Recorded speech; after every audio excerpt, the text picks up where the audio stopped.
এইমাত্র আমরা আপনাদেরকে দেখানোর চেষ্টা করছি ঠিক বারাসাত কোর্ট, ডিস্ট্রিক্ট কোর্ট, তার পাঁচিলের গায়ে এবং তার রাস্তার দুপাশ দিয়ে যে সমস্ত দোকানদাররা এখানে ছিলেন, পৌরসভা বারবার এনাদেরকে নোটিশ করেছেন, তবুও দোকানপাট তারা সরাননি এবং পৌরসভা সমস্ত রকম আশ্বাস দিয়েছেন। এখানকার মানুষের ভোটার কার্ড, আধার কার্ড এবং দোকানের ছবি সহ যে দোকানদার তাদের ছবি পৌরসভা থেকে নেওয়া হয়েছে পুনর্বাসনের জন্য। সেই জায়গায় দাঁড়িয়ে যেহেতু এটা কোর্ট চত্বর, একটা 144 ধারা জারি এখানে সবসময় থাকে, বিভিন্ন আসামি নিয়ে এই কোর্টে প্রবেশ করেন। সেই জায়গায় দাঁড়িয়ে এই রাস্তার দুধার যে সমস্ত দোকানদাররা এখানে, এই হকার্সরা যেভাবে এখানে দোকান করে বসে আছেন, সবসময় একটা অসুবিধার সম্মুখীন হয় সমস্ত মানুষ। সেই জায়গায় দাঁড়িয়ে আজকে সেই সমস্যা সমাধানে বারাসাত পৌরসভা তাদের ভূমিকা পালন করছে এবং সেই সাথে যে সমস্ত গরিব মানুষরা তাদের রুটি রুজি করে খাচ্ছিলেন, তাদেরও একটা পুনর্বাসনের বিষয় থাকে, রুটি রুজির বিষয় আছে। সেই জায়গায় দাঁড়িয়েই আমাদের প্রশ্ন, আমরা বিভিন্ন মহল থেকে চেষ্টা করব তাদের বক্তব্য আপনাদের সামনে তুলে ধরতে।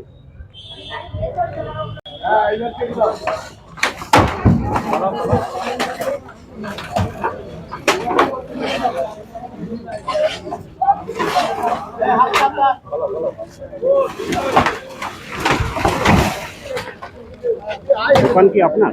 দোকান ওই দাদার আমার ভাঙতি বলছে, তাই ভেঙে দিচ্ছি। পৌরসভা লেবার? না না, পৌরসভার লেবার না, আমরা নিজেদের দোকান নিজেরাই ভাঙছি। তারা ভেঙে দিচ্ছে নিজেদের দোকান আমরা নিজেরাই ভেঙে দিচ্ছি। তাদের দোকান আছে, তারা ভেঙে দিচ্ছে। তারপরে গিয়ে আমরা আজকে সাধারণত জানি যে আমাদের কোর্ট বন্ধ, দোকান বন্ধ, আমরা সেইভাবেই কোনো কিছুই জানি না, কিন্তু আমরা লোকমাতবারে অন্যজনের মুখ দিয়ে খবরাখবর পেয়ে তারপরে এখানে ছুটতে এসেছি। মানে আপনাদের আগে থেকে জানানোই হলো না যে আজকে ভাঙা হবে? না, আমাদের আগে কোনো কিছু জানানো হয়নি আজকে যে ভাঙা হবে, তাহলে আমরা সেইগুলো জানতে পারলে জিনিসগুলো। কতদিন ধরে দিদি দোকান করছেন?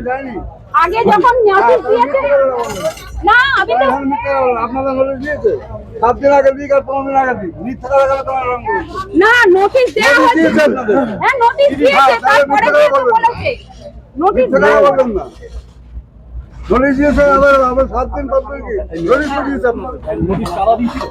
আমাকে এবার তখন এখন তো দেখতেই হবে কিভাবে চলবে। আমাকে তুলে দিলে আমি আবার এখানে এসেই বসবো, ভেঙে দিলেও আমি এখানে এসেই বসবো, কারণ আমার তো আর অন্য কিছু করার জায়গা নেই যে আমি অন্য কিছু করতে পারবো, আর আমরা অন্য কিছু করার মতন আমাদের ক্ষমতাও নেই।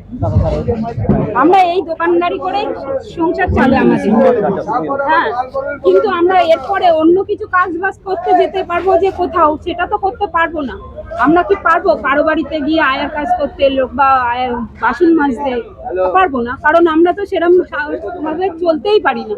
দোকানে আপনাদের নোটিশ দিয়েছিল, সেই নোটিশ পেরিয়ে গেছে, কেউ বলছে 21শে জুলাইয়ের জন্যই নাকি স্থগিত ছিল, তারপরে আবার শুরু। সেটাই তো আপনি মনে করছেন? আমিও তো সেটাই মনে করছি, কারণ 21শে জুলাইয়ের পরে গিয়ে 26শে জুলাই চলে গেল, তারপরে গিয়ে ভাঙা হচ্ছে।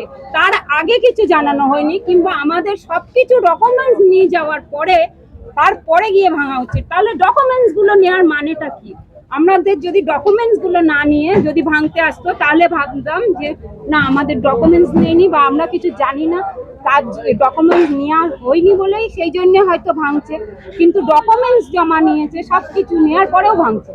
তাহলে কি এটা ডকুমেন্টস গুলো নেওয়ার কি দরকার ছিল? তাহলে করবেন এখন কি করবো?